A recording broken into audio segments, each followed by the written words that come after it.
Hey folks, Jeff Salzman here, and welcome to the Daily Evolver. I am happy to be with you today. Beautiful day here in Boulder. I am taking next week off. I just want to make that announcement, particularly for those of you who listen live.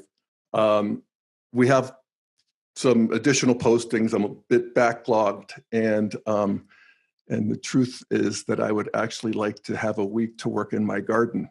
So that's what I'm going to do. But until then, back to the mines. And today, I want to talk about an integral principle, a feature of human and cultural development that I'm noticing coming up a lot, even in my own podcasts. And I'm going to illustrate it by using a cartoon from last week's New Yorker magazine. So this will be a direct transmission of this truth in humor before I ruin the humor by describing it. So here it is.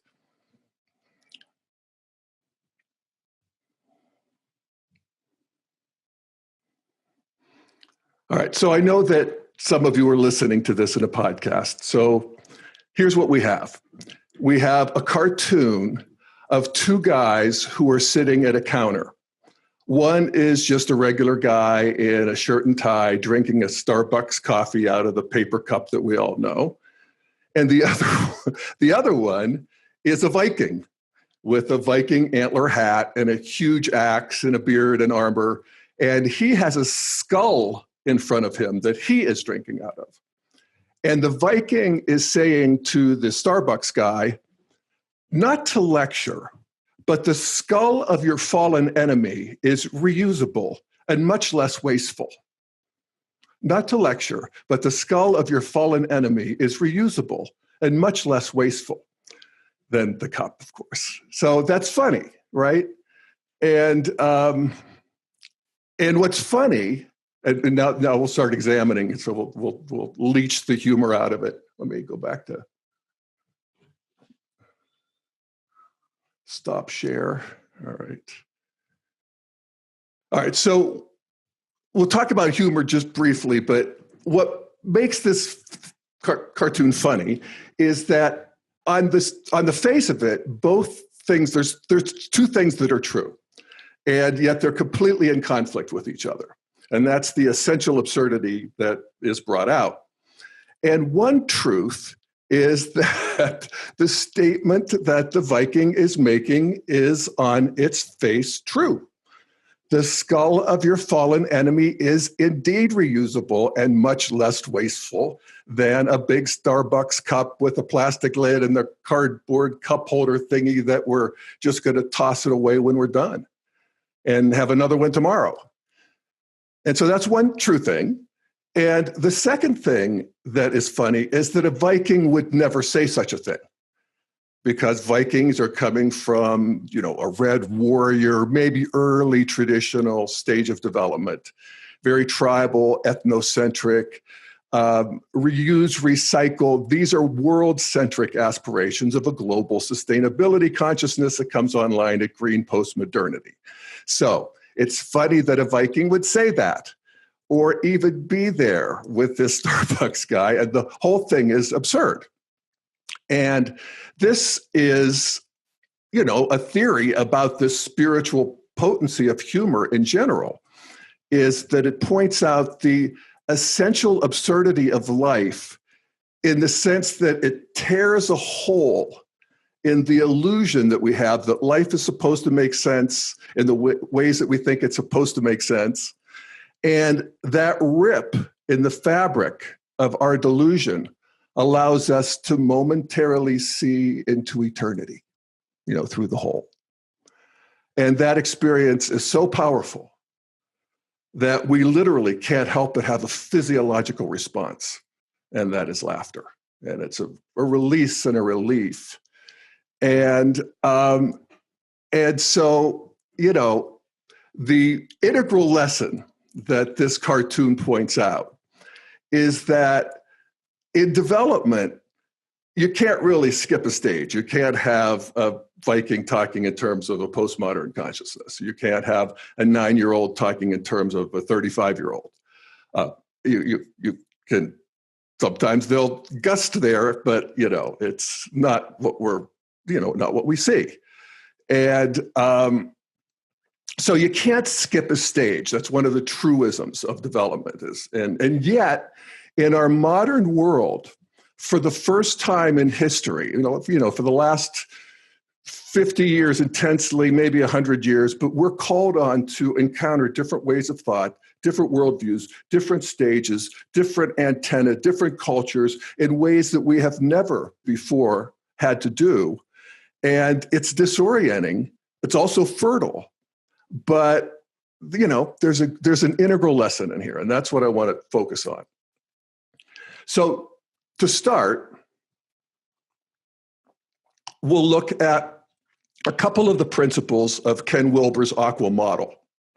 And that is that we think in terms of development in two major ways, in terms of the development of our states and in terms of our development of our levels or stages of growth.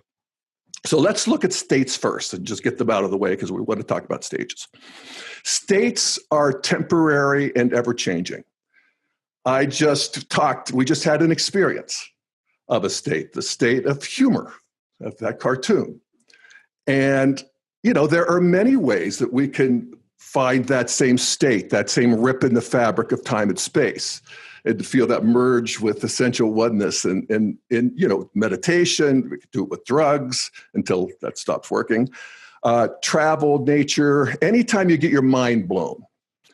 But then it's over and basically life goes on. You keep a little shred, you keep a little onion skin that sort of all, accumulates and we say states become traits eventually. But this is the process of just a basic waking up. And it's a, ever-changing process. And there's lots to say about it, but I just want to put that on the table as one thing. And just as an example, the chances are that you're not having the same experience of humor that you did when you first heard the joke or the cartoon. So that is the one part of development, and we call that waking up. The other part is the part of growing up. And growing up happens both in the individual and the culture at large. So do states, actually, but let's look at stages. And in stages, people and cultures move through in a specific order. Acorns become seedlings, become saplings, become oaks. Children become adolescents, become adults, become elders. And cultures move through stages in specific orders. And one of the projects of one's own integral practice or integral analysis is to try to see the parts of oneself that may not be as well installed as they should be, or could be, because if we're at the fifth or sixth stage of development, there's a lot that had to come online to be stable at these earlier stages, and to the degree that they're not well installed, this is true again individually and culturally. To the degree that they're not well installed is the degree that we live a less healthy life. And, and this, like I said, this theme has been coming up a lot. I did a talk with Dr. Keith Witt, a Shrink of the Pundit talk last week, where we talked about building healthy children. And he was talking about just how important the infant's experience of secure attachment is. And to know that it is seen and loved and cared for. And if that doesn't happen, that's a big wound that, causes as an essential instability as we continue to grow through life. And it made me happy about my partner, Chuck, who's just become a grandfather, and how wonderful and well-loved this little, 4-month-old boy is. And, in a sense, that's the tribal stage of development. It is. It's the, magenta stage in terms of Ken's Aqua maps. And that's tribal. And the key at tribal is to just know that you belong, that you're supposed to be here, and you're valued, and you're loved, and you're lovable, and all of that good stuff. And the best therapy I know of for reinstalling that or getting in touch with that, and it was important for me, and it's important to all of us, really, is voice dialogue therapy, where you actually deal with your little inner Jeff and your little inner child, and you hold them on your lap, and you do all these things. And there is there's something that is brought forth by that. So then I was thinking about the conversation I had with Warren Farrell about the boy crisis. And this is really more of a red crisis. He talked about that the various markers by which boys are falling behind girls in terms of development and achievement, particularly in academics, but in other ways too. And he boiled it down using research and his analysis that the number one feature was that a boy didn't have a father.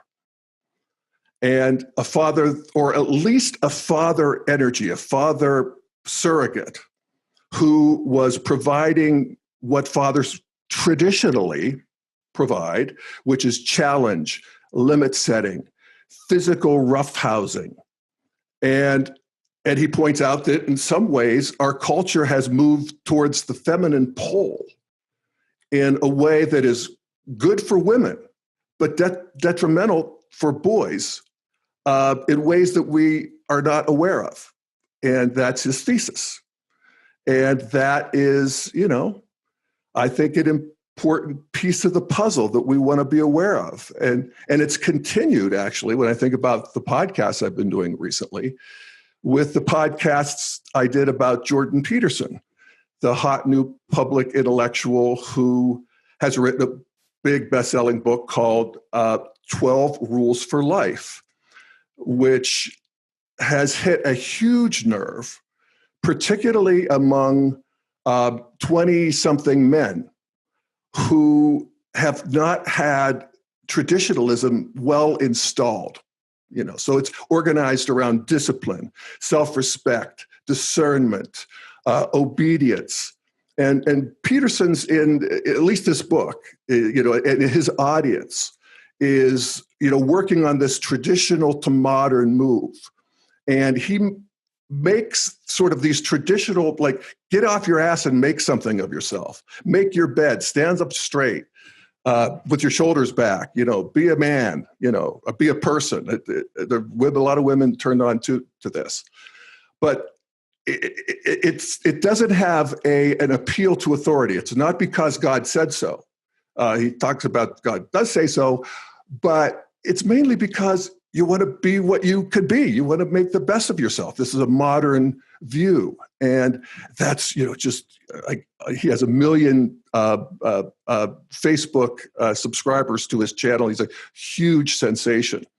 And you could see why. There's a couple ways that people can lack traditional values. One is if they're raised in an environment where the center of gravity was pre-traditional. That is, there was no father. There was no father figure. There was chaos. There was an absence of rules and discipline. And the other way you can not get traditionalism installed is by being raised by postmodern parents who have a little bit of a disdain for traditional values. And I was talking to one of my friends. He said, that's me, and he has a 24-year-old son who's into Jordan Peterson, and he couldn't be happier because he knows that is, what he needs. So that, again, this is it's both the curse of our time that we live in a stage of development that, we've been unmoored by families and tribes, and we moved away, and we don't know our neighbors, and we're confused by all of our choices. We feel unsupported. This is, the sort of downside of modernity and postmodernity and the culture that we live in. And, so what do we do about that? And how do we, refine and move forward with this sense of belonging? And it has been pointed out, and I want to move to the collective expression of this. It's been pointed out that, American politics is defined more than anything by what people are increasingly calling tribalism. And that's actually where we're finding that deep sense of resonance and belonging is with other people who actually share our worldview. Our traditional, modern's a little less polemical, a little less ideological, but, postmodern, very ideological, traditionalism, very ideological, both fighting for the soul of modernity, and that's what's happening. And so people are identifying their tribes as the people who share their stage of development and worldview. And, if you've been listening to me for any length of time, you know that I have two cheers for polarization in the sense that it is a stage on the path of growth. I'm not going to get into this too much because I've talked at length about it in past podcasts. But polarization is a stage on the path in the sense that before there can be a true integration, this is a principle of evolution, before there can be an integration, there has to be a clear differentiation. We have to see what's what, what's who's who, and have that be very clear and well laid out. And then we can have an integration. And that's, what's happening. The other thing I would say is that at the center of gravity that we're at, our war or our culture war is largely nonviolent. By any historical standards, the violence is gone. And that's in contrast to actual tribalism, where, it was pretty brutal. So at any rate, how do we move forward? What's the next move? What is the continued differentiation and integration that society needs? And there are a lot of people thinking about this now. I actually think that a lot of people have caught up with integral thinking. I think that the circumstances, and that's what the theory says, is that life conditions call forth a new stage of consciousness. That's the history of development. And life conditions are such that, the big book that was just released last week is called The Suicide of the West. And it is by Jonah Goldberg. And the subtitle is How the Rebirth of Tribalism, Populism, Nationalism, and Identity Politics is Destroying American Democracy. And I didn't read the book. I have ordered it, but I saw a lengthy interview with him on Morning Joe, and I thought he was really good in the sense of, defining the problem. And even the sort of he has a very homely solution that I loved. And I'll actually share a little bit. I think somebody could say it better than I can, and that's John Podhoretz, who's one of my favorite columnists, and he's reviewing Jonah Goldberg's book, Suicide of the West, which he calls the book of the year. So there's a good testimonial. And he writes, odd as it is to say of a work with such a title, Suicide of the West, this is an exhilarating call to arms in defense of what is highest and best in our civilization. Goldberg, a veteran National Review editor, so Goldberg's a conservative, but an intellectual never Trump conservative, has taken it upon himself to call out members of both the right and left whose descent into tribalism threatens to destroy democratic capitalism and the unprecedented bounty of the system that is generated since Enlightenment thinking 300 years ago. And so here's what he says. He says, Goldberg's proposed remedy for tribalism is at once simple and so difficult it seems unimaginable. And that is, he wants to resuscitate gratitude for our peculiar political economic inheritance. An inheritance so special, he calls it the miracle, and he uses a capital M. So that is Goldberg's idea, and it's a conservative idea, just beautifully expressed. That we need to have gratitude and appreciation for the fruits of the Enlightenment, which is humanism and rationality and science and logic and law and all of those things, and that there's a postmodern hegemony in academia that emphasizes the oppressive, colonial, that side of the street. Both sides are true, but we need to have the appreciation side brought back online. So that's Jonah Goldberg's idea. And so I want to share a little bit from another review, from this time from David Brooks. And David Brooks, this is a conservative columnist, sort of conservative, for the New York Times. And he called it an epic debate-shifting book as well.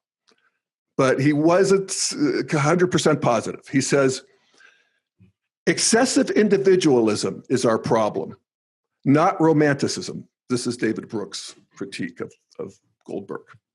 He says, history lessons alone won't be the cure.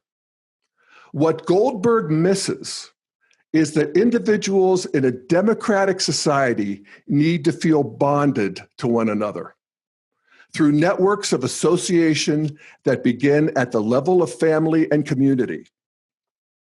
Today, excessive individualism has weakened those social units, leaving people feeling distrustful and alone. This is that move into modernity. We must, this is Brooks, therefore, rebuild families and communities first. Gratitude is too weak a glue to hold a diverse nation together. As if Goldberg was saying gratitude was the only thing. Whatever. We want all of it. And from an integral perspective, we don't want to go back to anything. We want to go back and bring forth what we left behind, but it comes in a new integration. And that, you don't hear that so much. And as a result, these ideas of we have to bring gratitude back, we have to get back to the family, it's like leaves me cold, leaves a lot of people cold. It's like, what do you mean? We're growing, we're moving forward. Human beings don't go back. We don't maybe have that figured out. We don't say that, but we feel it. We're not going back anywhere. And we could see this arising around the world, actually. There's so much attention about the arising of the strong man in terms of these autocratic rulers. And what's often missed is that these guys are popular. You talk about Putin and Xi Jinping and Erdogan and Turkey and Orban in Hungary. They get legitimate, huge majorities of people who support them. And it's harder to know in China, but according to people who are doing, the kind of research that researchers do in China, Xi Jinping is very popular. And what that signifies from an integral perspective is that this headlong installation of modernity in cultures where we were going to go global and multicultural, there's a whole lot of people who didn't want to do that. They don't want to be multicultural. They want to be cultural. They want Turkishness. They want Hungarianness. They want Chineseness. They want Russianness. And that's the project they're working on.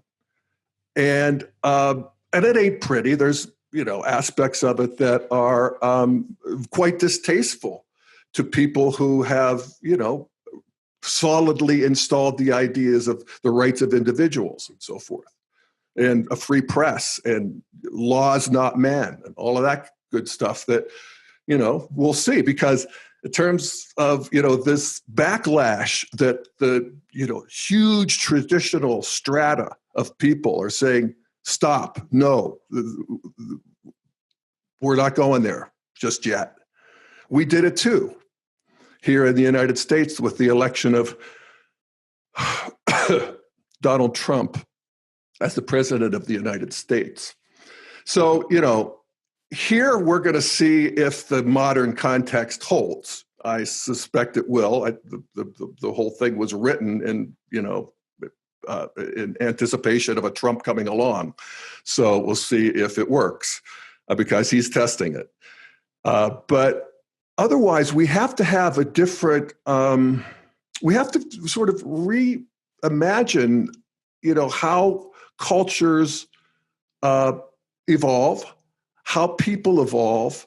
And in this crazy world where so much is online and different strata are moving faster and moving further and further away, the globalists moving further and further away from their traditionalist brethren. This is also, in ourselves, where we find ourselves having, not installed these values that are so important to, feeling like a person who's seen and loved and cared for and part of a group and a tribe. And I don't exactly know how that's going to look, but that's the project that we're working on. No, that's, there are lots of examples of, how we evolve in ways that are out of whack. But integral theory does help us see. Oh, I know what I was going to say. That there is another one of the podcasts that I did, this time with Rob Smith, who's the CEO of Integral Life, and Ross Hostetter, who is my old partner on the Integral Center here in Boulder.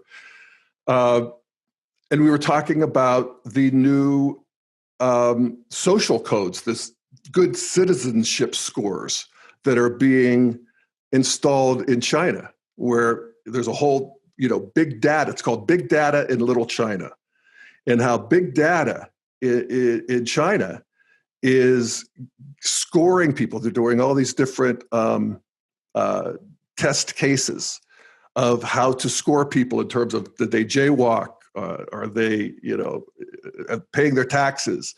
And that there is, that's sort of the communal communist way of moving people into modernity so that they're, quote, good citizens. And I'm not sure that's all bad. It's sort of Orwellian, and, we definitely had differences of opinion on the podcast, and you can listen to it. But I think we need to get our arms around the possibilities of new ways. In fact, this is one of the things that Rob Smith talked about, that there may be a couple ways that people move into centers of gravity, modern and postmodern cultures. One is the individual rights way, and one is the communal way. I don't know. And maybe there's an integration from there. But, that's what we're doing here, apparently. All right. Well, that's it for now. Thank you so much for listening, and we will see you again on the Daily Evolver. I will be back again live on Friday, and then next week off. All right. Thanks, folks.